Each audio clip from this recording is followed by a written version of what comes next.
माझ्या भीमानं भरपूर दिलं व बाई माझं पोरगं रक्तच झालं. माझ्या भीमानं भरपूर दिलं व बाई माझं पोरगं रक्तच झालं. माझं कुटुंबाराने केलं, माझं कुटुंबाराने केलं, माझ्या मुलाने शिक्षण त्या केलं, बाबतीत माझ्या मुलानं शिक्षण केले, माझ्या मुलानं शिक्षण केले.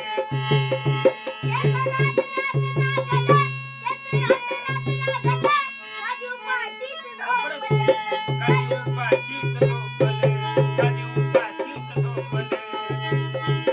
त्या मुलाचं दूरवर गेलं व बाई माझं पोरगं डॉक्टर झालं, मला भीमानं भरपूर दिलं, माझं पोरगं डॉक्टर झालं.